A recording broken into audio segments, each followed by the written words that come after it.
live from my kitchen. I want to talk to you guys today a little bit about writing paragraphs.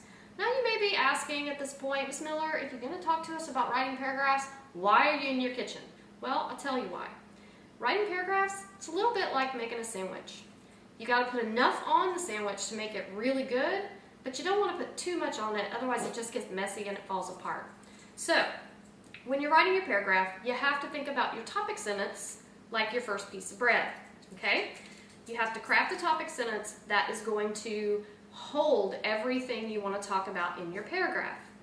But this piece of bread, it's just not really enough by itself, so we have to put a little mayonnaise or mustard or whatever you like on the topic sentence or on our bread so that it'll kind of hold the sandwich together, okay?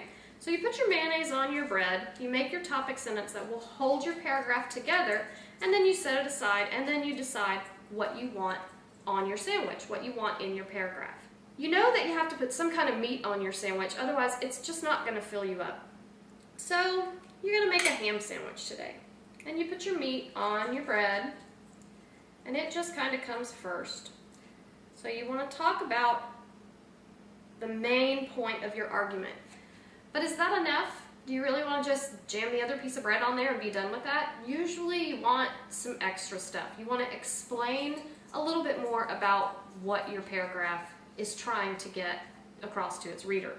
So the same with your sandwich. You want to add ingredients. You want to add some cheese, maybe a little lettuce, some tomatoes, just some stuff to make your sandwich taste better. Just enough to make your paragraph just right. Now, do you want some bologna on the sandwich too?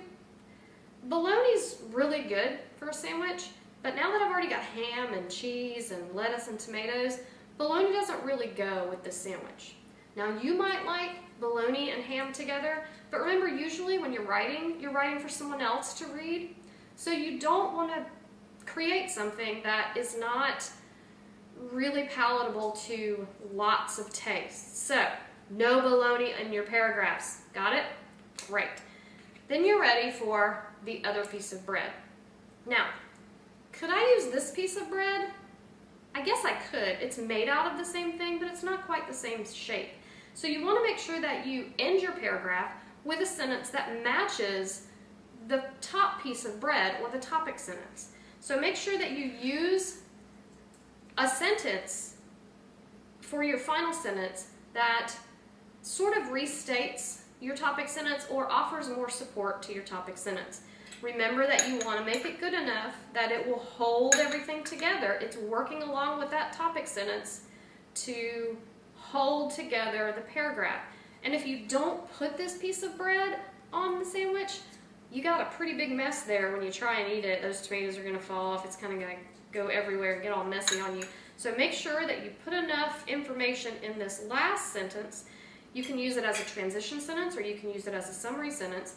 And you put that on the end to make sure that you have a nice, neat sandwich. So now let's go look at a real paragraph and see how this holds up. Okay, so now that you heard a little bit about making a paragraph that looks like a sandwich, let's look at a paragraph that looks like a sandwich. This is from Thomas Paine's Common Sense. It should be familiar to you guys. And it's color-coded so that you can sort of see where the different types of sentences are. Our first sentence and our last sentence are coded in yellow to kind of correspond with the color of the bread. You'll see that this sentence and this sentence sort of deal with the same information. They're just worded a little bit differently. They have a little bit of a different focus.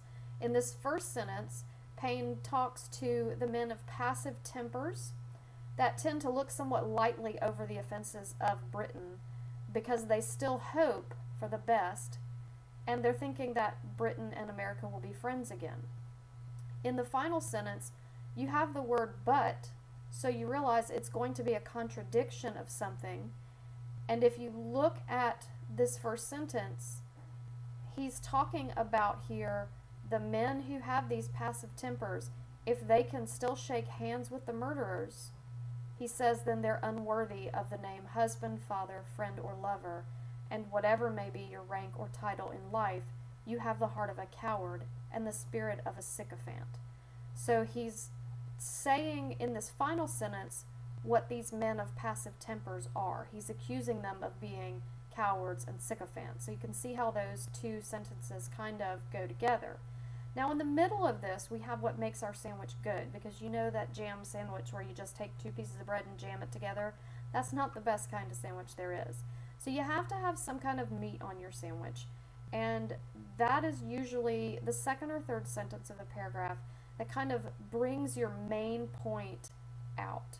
Your topic sentence and your concluding sentence hold everything together, but your actual main point, your main argument, is usually inside those two sentences.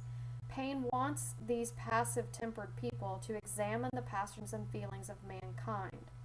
He wants them to decide whether they can love, honor, and faithfully serve the power that have carried fire and sword into their land.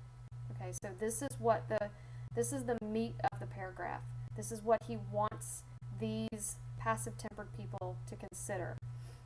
And then he adds all of the good stuff. He adds the lettuce and the tomatoes and the cheese and the mayo, the stuff that makes the sandwich good, the stuff that makes the paragraph good and worth reading is here in the green. He talks about the things that Britain has done to Americans. He asks these passive-tempered people, have they burned your house? Have they destroyed your property right in front of your face? Are your wife and children destitute? They don't have a bed or bread to eat.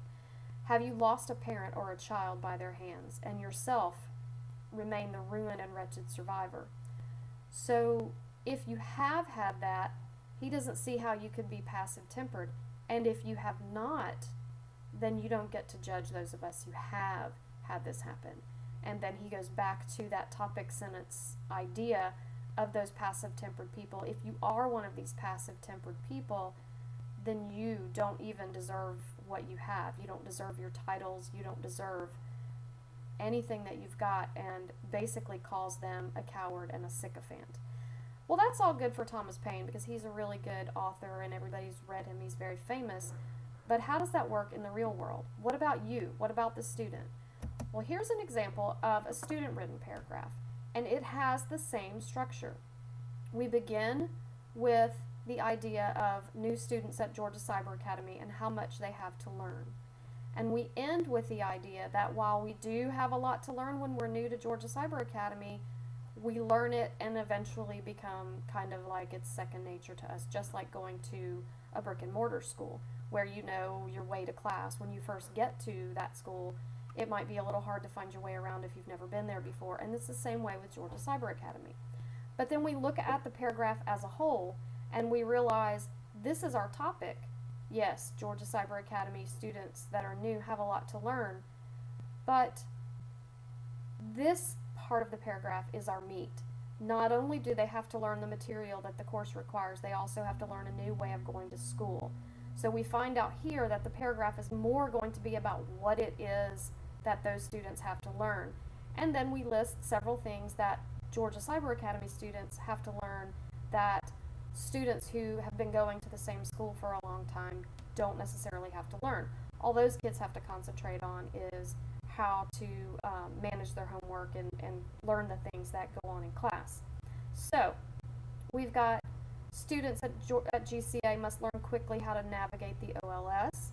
They have to find out when their classes are and how to get to them. It's not like you can just walk down the hallway and go to class. Once you're in the session, it's a whole new set of skills. You've got to learn how to raise your hand. You've got to learn how to give the teacher a smiley face. You've got to learn how to use your microphone, picking it up and putting it down. Learn when you can and can't use the chat box. Learn how to use the whiteboard. Then you've got to learn all the things in the OLS and the LMS, the drop boxes and the doc sharing and the K-mailing. So we've got all this stuff going on, and then we've got to get back to what it is we were talking about in the beginning, all while we're learning the course content. So you can see how paragraphs usually just fall into that sandwich organization once they've been revised and edited.